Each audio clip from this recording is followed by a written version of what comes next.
Normally, rosters are set by this point in the offseason, but not this year. And it might mean the Pelicans have more moves to make. It's the Friday episode of Locked On Pelicans. Let's go.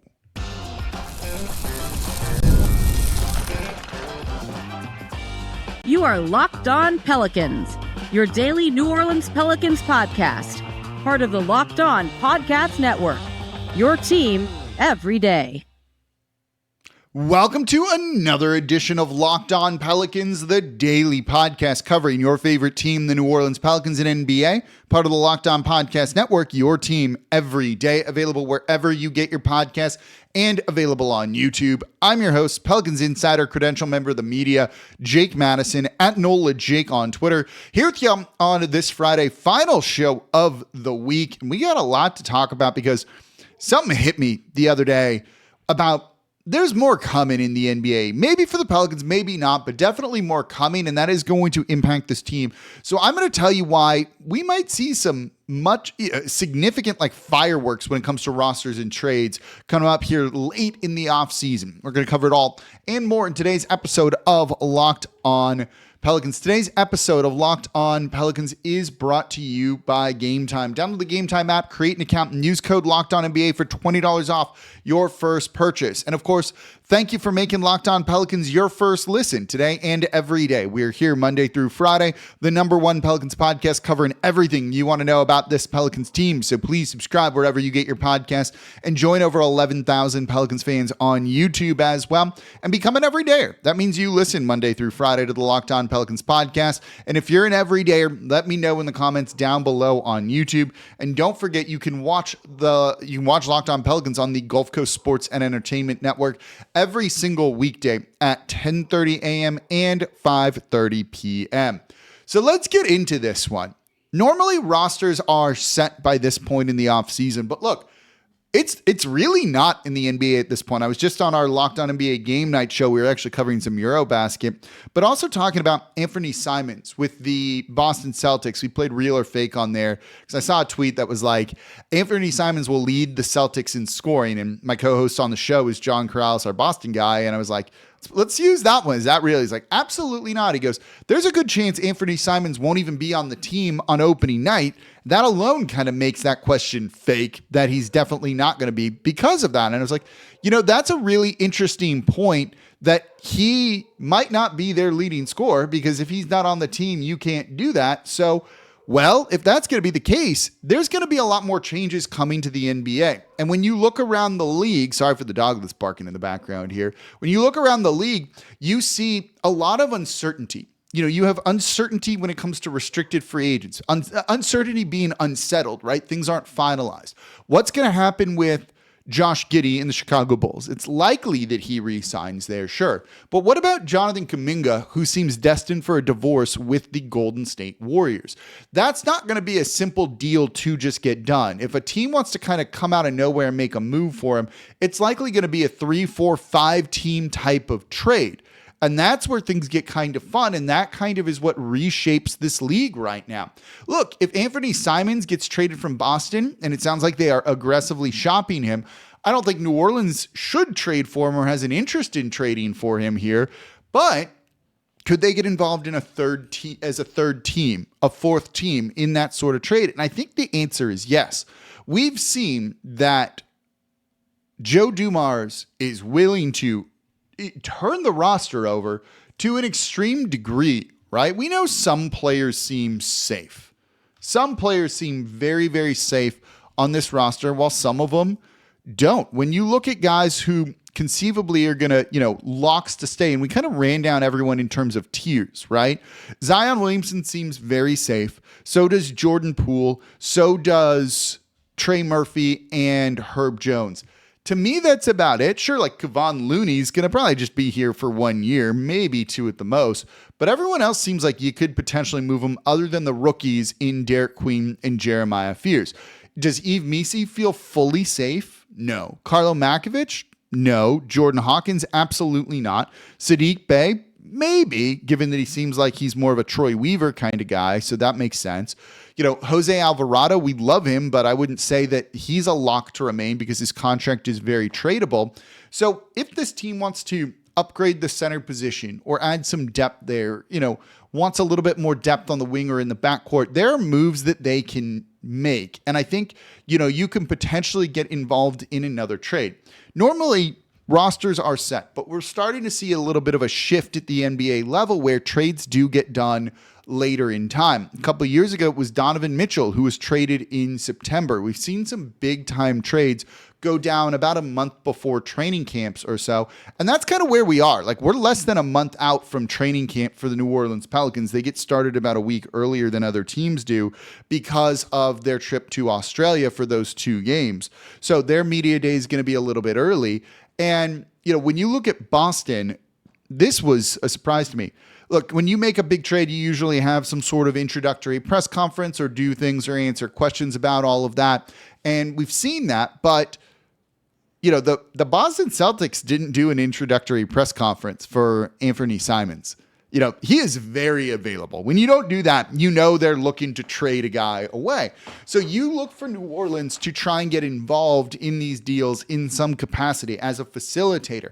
Maybe a team like Milwaukee, who should be aggressive, on the trade front, who has shown an interest in Jose Alvarado's making a move to bolster around Giannis, not trading Giannis. By the way, he played really well in Eurobasket on Thursday, 31 points for him. If they're looking to keep building around him, which they are, and they want to add a piece or do other things, does Jose Alvarado get thrown in a deal that nets New Orleans a player that they want? And if there's one thing we've seen, Joe Dumars is not beholden to moves made before, doesn't really seem to have a ton of loyalty to some of these players either, and is willing to just make whatever move he needs to make to improve this team, at least, in his mind, improve the team and send them in the direction that he wants to go. That's why we've seen a lot of roster changes for this franchise. And I would assume there's been some, we've seen some front office changes. I'm sure there's some behind the scenes changes we haven't seen either. So there could be more coming. Joe Dumars said, I asked him this on draft night, he said, we're sending a message around the league. And I was like, well, what's the message you want sent? Like, lay it out. And his was, we're aggressive. In every facet, we are aggressive. You can disagree with the moves that he makes, but I like that aggressive mindset of just a lack of complacency. And let's keep trying to get forward and working towards something here. That means, when normally things are quiet around the NBA, he's probably working on some things, trying to improve this roster, trying to scour the trade market and call teams to see what they can get done. Look, Herb Jones having signed an extension is not going anywhere. It feels like Zion would have been moved on draft night should that have been a thing. Trey Murphy is not going anywhere, and we're going to have a big show on Trey Murphy on Monday because y'all from the fan survey love Trey Murphy, which, look, I like Trey Murphy too, so that's really good. I actually have a drop that I can potentially, do I still have it in here? I don't know where it went. I have a drop where I could have played. That would have been fun. So, they're going to keep trying to improve the roster. I wouldn't be shocked if you see something before training camp. There's still an open roster spot. We'll look at that a little bit next and the ways they can make other moves, maybe not through a trade. Let's look at that coming up here next in today's episode of Locked On Pelicans. Today's episode of Locked On Pelicans is brought to you by Gametime. Look, Gametime is my go-to ticketing app, especially with college football back, because there's nothing better than being in the stands with your fellow fans at the tailgates before games. The only downside, trying to get tickets, endless queues, hidden fees, prices that jump at checkout. That's why I use Gametime, right? It's the app that gives the advantage back to fans, and it's the easiest way to score last-minute deals with the best prices with no surprise fees. What you see is what you pay. You want to go to watch Tulane, hopefully will beat Northwestern on Saturday? Tickets are great. There's tickets available for LSU Clemson if you want to make a last-minute trip at really great prices. And if you're going to a venue you've never seen before, you can see the exact view from your seat before you buy. So take the guesswork out of buying college football tickets with Gametime. Download the Gametime app, create an account, and use code LOCKEDONNBA for $20 off your first purchase. Terms apply. Again, that's promo code LOCKEDONNBA for $20 off. Swipe, tap, ticket, go. That's simple. Download Gametime today.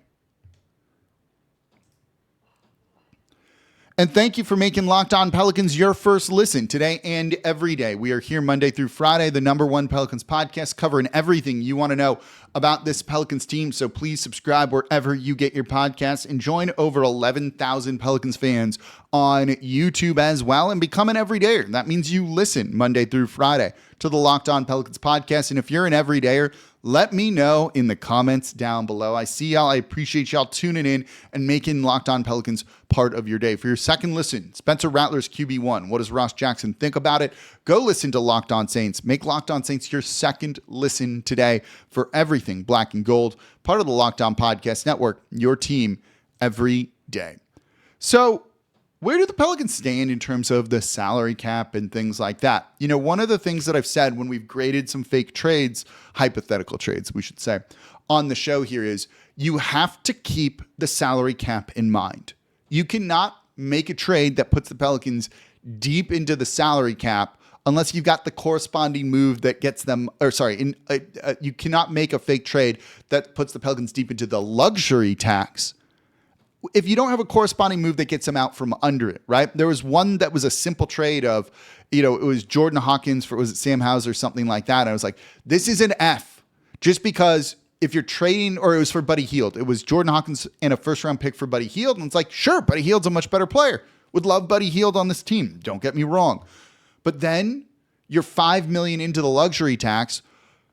You're going to need another first round pick to get out of the luxury tax and, dump a player. So that's now 2 first round picks for Buddy Hield. I don't like Buddy Hield that much. So you've got to keep that in mind. Right now, the Pelicans are about $4.2 million away from the luxury tax. They are a franchise that has never paid it. I don't see them paying it this season. I would like to see them pay it one day. Absolutely. When you have the right roster for it, and under Gail Benson, that's the only thing we're looking at here, because prior ownership and their decisions has no factor on her. So when we say, this team has never paid the luxury tax, they're one of 2, it's a little bit disingenuous because there's been some ownership change in there. And I do think that factors into it. It's not like Gail Benson has for 20 something years refused to pay it here.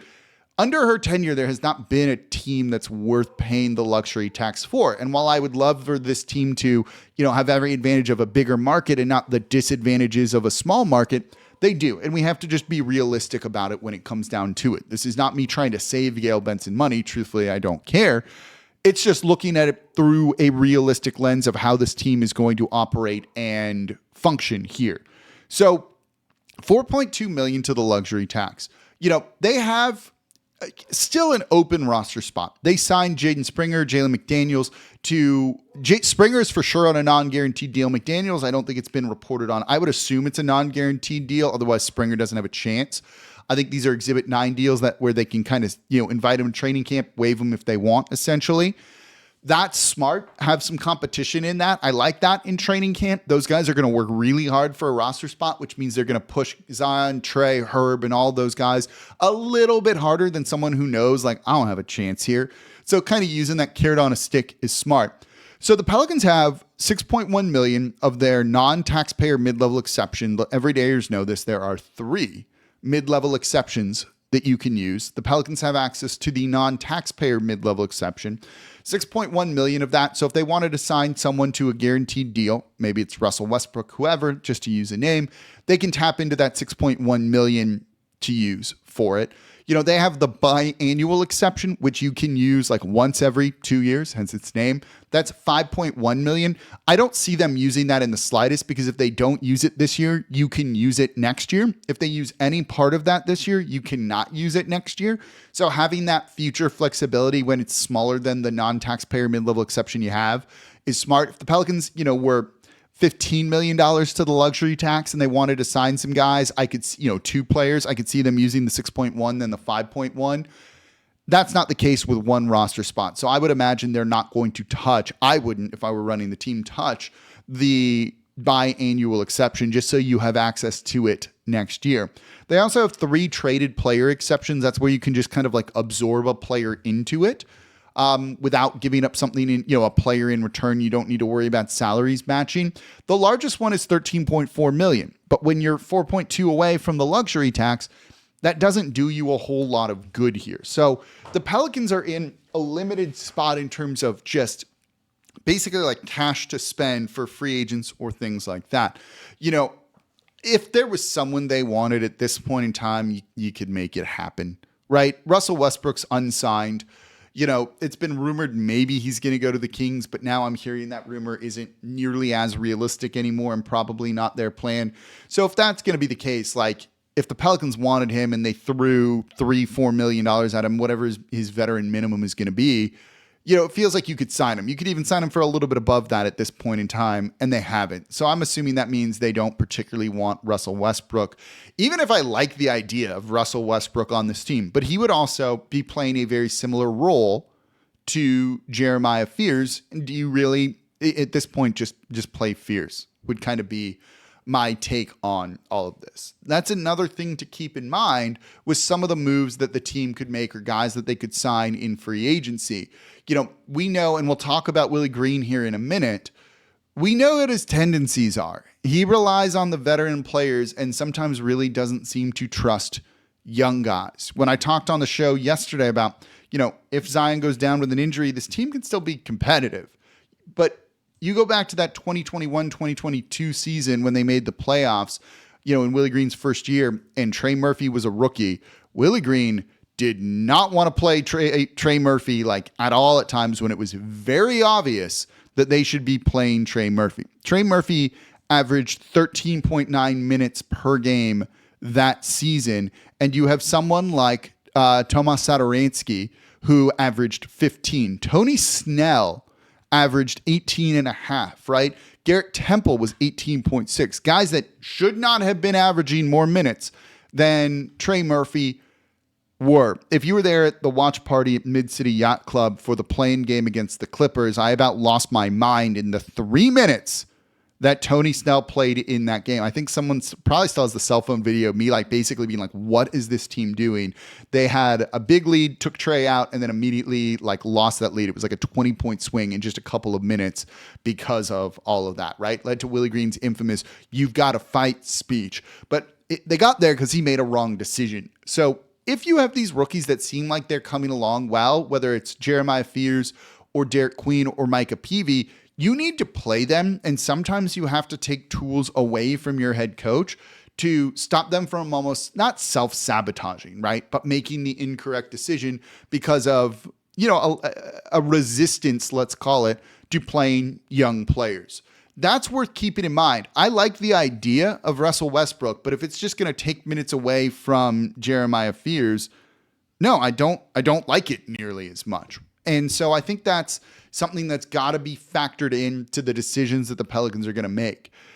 Their depth to me is like medium in the Western Conference. I don't think it's like insanely good. I don't think it's like the worst that we've seen. They've got some players here. Some of them have question marks around them, like say a Sadiq Bey or others. Like, what does Kevon Looney have left? But it's limited minutes. So, maybe he is a good depth piece, and I do think he is.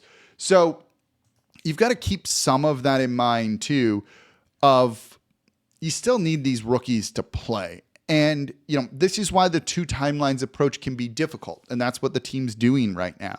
You've got to develop these young guys because you don't have a pick next year. So these guys need to develop a little bit quicker to kind of justify it, especially Derek Queen. Again, that's pressure on him that he didn't ask for, but for better or worse, it's the case. For Jeremiah Fears, it can be a little bit different, but you're the 7th overall pick. You're supposed to show something, right? So you don't want to bury those guys. You want to give them minutes. But if the team's also trying to win, there's pressure that if they screw up a little bit, are they going to lose their spot? Does that hurt the team's playoff chances? And how do you balance all of that? It's not easy. That's why eventually this team will need to pick a timeline this season. We're just not at that point yet.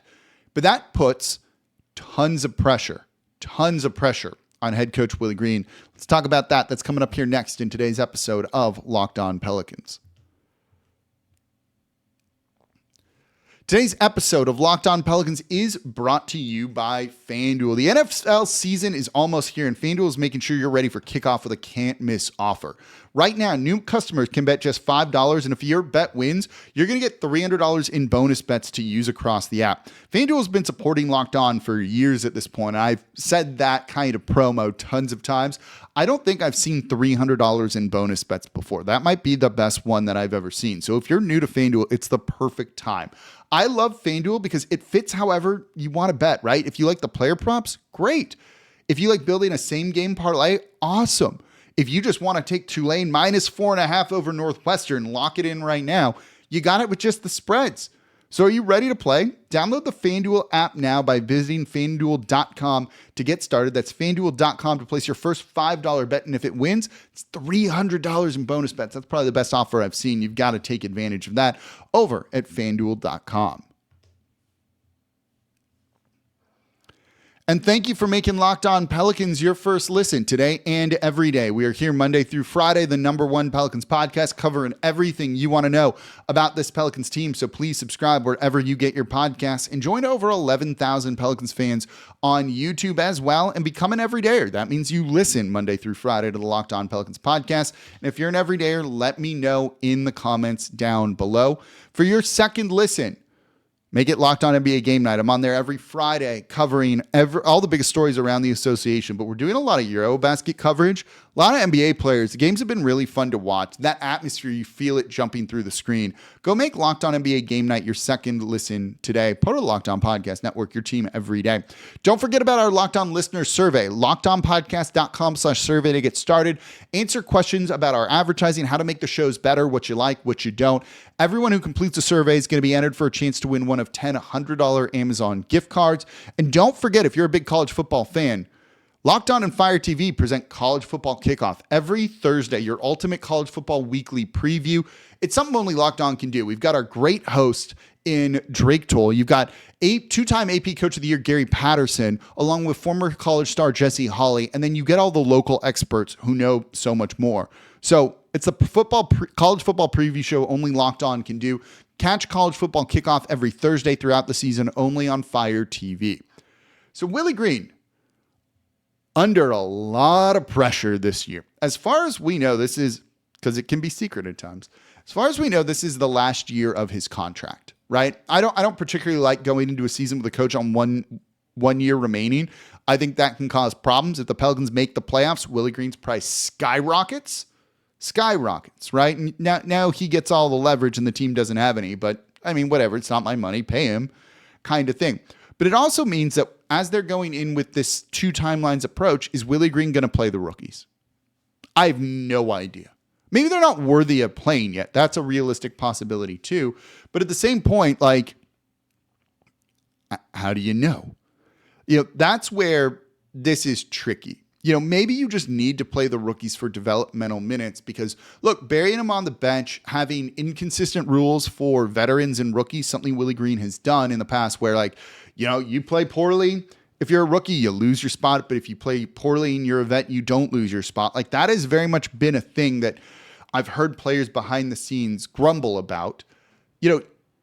That's not ideal for their growth, their development. That builds some resentment, truthfully, that confuses them, that stunts the growth. That just is not a situation we want to see at all. But it's one we're potentially walking into this year because of the Pelicans not committing to a rebuild, retool kind of thing, trying to be competitive while also having rookies. But Willie Green's also coaching for his job. He's going to rely on the players that he trusts.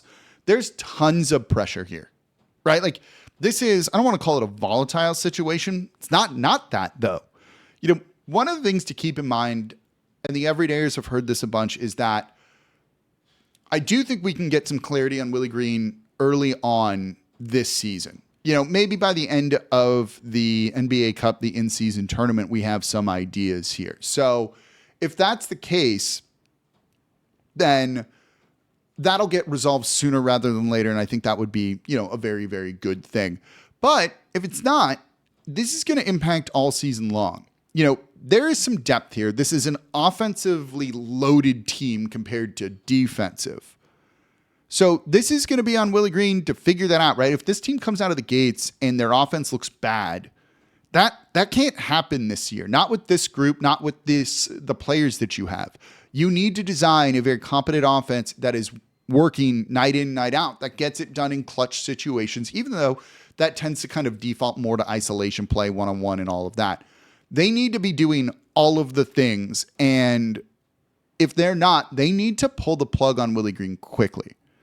Now, he might be able to figure it out. I think there is a good chance that he's going to really rely on James Borrega. I can tell you that Brandon Ingram was an issue for the offense in the past, of him not wanting to play like the style of basketball that they wanted to play. That was like a legitimately very big problem. If Brandon Ingram won't run the offense that you want to run, well, you can't run the offense with one of your highest usage guys not kind of buying in. This is a new group. Willie Green's going to need to develop their chemistry quickly with them. One thing he is very, very good at doing is developing an individual connection with each individual player. I think that's really important right now. So there's reasons to believe he can figure this out and lead the team to success. But the pressure is going to be on. The pressure is going to be on, and the margin for error, particularly with the tough start to the season per the schedule, that margin for error is really not there, because if things are not trending well, look, you got to make the playoffs. There's no point in being bad, and that means you're going to have to do something. And, the longtime listeners have heard me say this. There's like a triage order to things during the season. You can't change the whole roster, especially in December. So if that's going to be the case, you got to start at the head coach level, where you fire the coach and just hope a different voice will do something. So we'll see. There's a lot of pressure here going into the season. Makes me excited for it, though. So coming up next week on Locked On Pelicans, fan survey all week. We are starting with Trey Murphy. There's going to be a Zion Williamson show as well. We're going to look at the arena, ownership, everything. We're laying out all the results of the survey. I'm looking forward to it. Whole week's worth of shows with all that. So I will see you all on Monday. As always, I'm your host, Jake Madison, at NOLA Jake on Twitter. This is the Locked On Pelicans podcast, part of the Locked On Podcast Network, your team every day. Be back with y'all on Monday.